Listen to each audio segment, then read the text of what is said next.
Hello students, welcome to my channel. आज का topic है बॉन्ड फिजन, जिसके कि दो पार्ट होते हैं। पहला होता है होमोलिटिक फिजन, दूसरा होता है हेटेरोलिटिक फिजन। इनको समझने से पहले आपसे एक रिक्वेस्ट है कि अगर आप इस चैनल से कुछ भी सीख के जाते हैं तो वीडियो को प्लीज़ लाइक ज़रूर से कर देना। अब स्टार्ट करते हैं। होमोलिटिक और हेटेरोलिटिक फिजन समझने से पहले आपको तीन बेसिक कॉन्सेप्ट्स पता होनी चाहिए। वो कॉन्सेप्ट हैं कोवेलेंट बॉन्ड, फ्री रेडिकल और बॉन्ड फिजन। अगर आपको ये तीन कॉन्सेप्ट पता है तो बहुत अच्छी बात है, अगर आपको नहीं पता तो आप वैसे ही सीख जाने वाले। तो पहला बेसिक कॉन्सेप्ट है कोवेलेंट बॉन्ड। देखते हैं।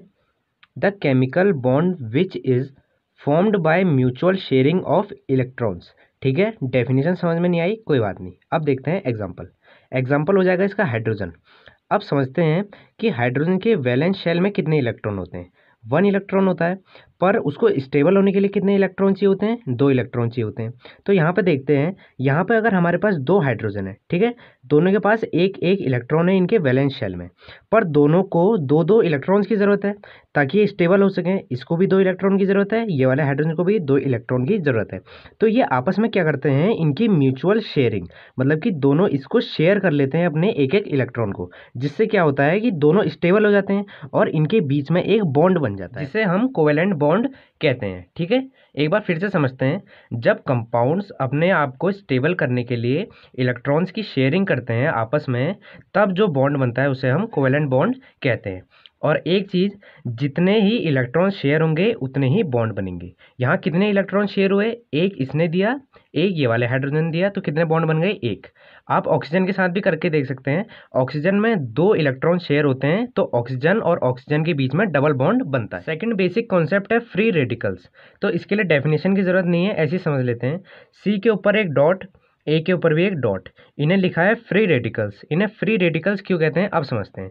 अगर किसी कंपाउंड के ऊपर एक डॉट है, यहाँ पे डॉट है, तो इसका मतलब ये है कि उस कंपाउंड पर एक इलेक्ट्रॉन है जो कि फ्री है, वो उसी कंपाउंड का इलेक्ट्रॉन है जो कि फ्री है, तो उन्हें हम बोलते हैं फ्री रेडिकल्स। इसका एग्जांपल देख लेते हैं। यहाँ पे CH3 के ऊपर डॉट मतलब कि CH3 फ्री रेडिकल, यहाँ पे क्लोरीन के ऊपर एक डॉट मतलब कि क्लोरीन फ्री रेडिकल, यहाँ पे ब्रोमीन के ऊपर एक फ्री रेडिकल मतलब कि ब्रोमीन फ्री रेडिकल। ठीक है, आज का थर्ड बेसिक कॉन्सेप्ट है बॉन्ड फिजन। तो होमोलिटिक और हेटेरोलिटिक बॉन्ड फिजन से आपको पहले ये पता होना चाहिए कि बॉन्ड फिजन क्या होता है। देखते हैं। Breaking of bond in any way called bond fission. देखो, अगर किसी भी रिएक्शन में बॉन्ड टूट रहा है तो वो क्या कहलाएगा? Bond fission. अब बॉन्ड टूटने के बहुत सारे रीज़न हो सकते हैं, या आप उस रिएक्शन में उसका टेम्परेचर बढ़ा दो, या फिर किसी भी फैक्टर से अगर बॉन्ड टूटता है तो उसे हम कहते हैं बॉन्ड फिजन। यहाँ पे जैसे कि CH3Cl है, तो ये CH3 और Cl आपस में बॉन्ड से जुड़े हुए हैं, तो यहाँ पे बीच में से बॉन्ड ब्रेक हो गया, तो यहाँ पे क्या हुआ? Bond fission. So students, I hope आपको एक कॉन्सेप्ट समझ में आए होंगे। तो अब सीधे देख लेते हैं homolytic fission. When a covalent bond, अब देखिए इसकी डेफिनेशन में ही कोवेलेंट बॉन्ड आ रहा है। अगर आपको कोवेलेंट बॉन्ड पता होगा तभी आप होमोलिटिक फिजन को समझ पाएंगे। When a covalent bond joining two atoms and breaks in a way that each atom takes away one electron जब किसी भी कंपाउंड पे होता है तो उसे हम क्या बोलते हैं? Free radical of shared pair. आपकी बुक की डेफिनेशन थी। अगर आपको बुक की डेफिनेशन समझ में नहीं आती है तो सबसे अच्छा मेथड है कि आप उस कॉन्सेप्ट को समझें और डेफिनेशन को अपने वर्ड्स में लिखें। तो आप कॉन्सेप्ट समझ लेते हैं। हमारे पास एक कंपाउंड है AB जो कि कोवेलेंट बॉन्ड से आपस में जुड़ा हुआ है। ठीक है, तो जब इसका होमोलिसिस होगा तो यहाँ पर हमको क्या मिलेंगे? 2 फ्री रेडिकल्स मिलेंगे। देखो कैसे, यहाँ पे इसका होमोलिसिस हुआ, एक इलेक्ट्रॉन B ने अपना इलेक्ट्रॉन ले लिया और A ने अपना इलेक्ट्रॉन ले लिया, और यहाँ पे हमको 2 फ्री रेडिकल्स मिल गए।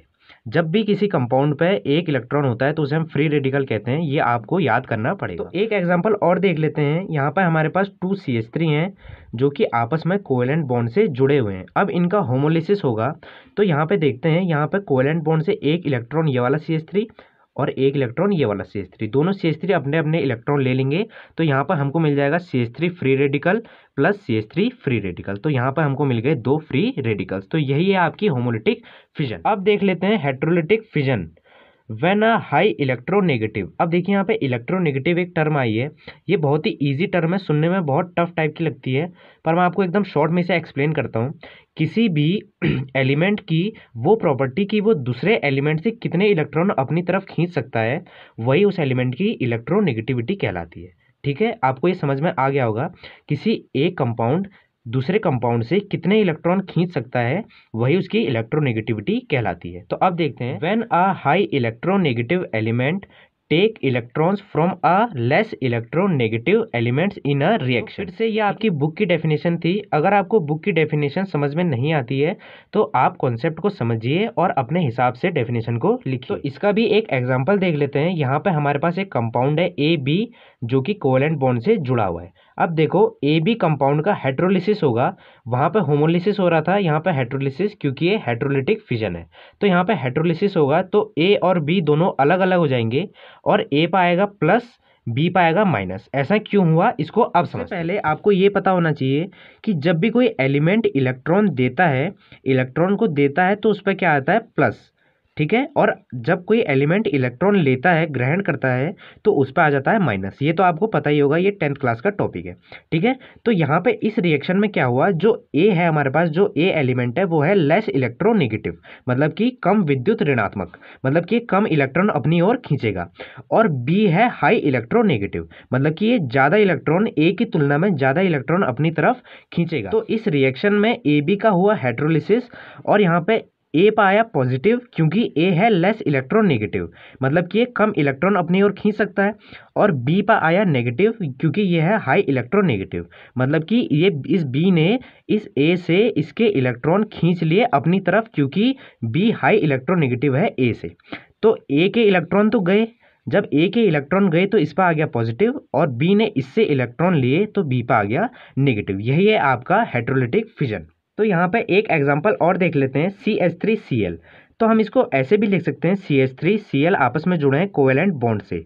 अब जब CH3Cl का हेट्रोलिसिस हुआ तो हमारे पास CH3 आया पॉजिटिव प्लस Cl नेगेटिव। ऐसा इसलिए हुआ क्योंकि जो क्लोरीन है वो हाई इलेक्ट्रोनेगेटिव है CH3 से। क्लोरीन ज़्यादा हाई इलेक्ट्रोनेगेटिव है, इसलिए इसने CH3 से इसके इलेक्ट्रॉन ले लिए। जो इलेक्ट्रॉन खींचता है उस पर आता है माइनस चार्ज, और जिसके इलेक्ट्रॉन जाते हैं उस पर आता है प्लस चार्ज। तो ये हो गया आपका हेट्रोलिसिस। सो आई होप आपको ये वीडियो पसंद आई होगी। अगर आपको ये वीडियो में कुछ भी थोड़ा सा समझ में आया है तो आप चैनल को सब्सक्राइब कर सकते हैं और वीडियो को भी लाइक कर सकते हैं। Thanks for watching.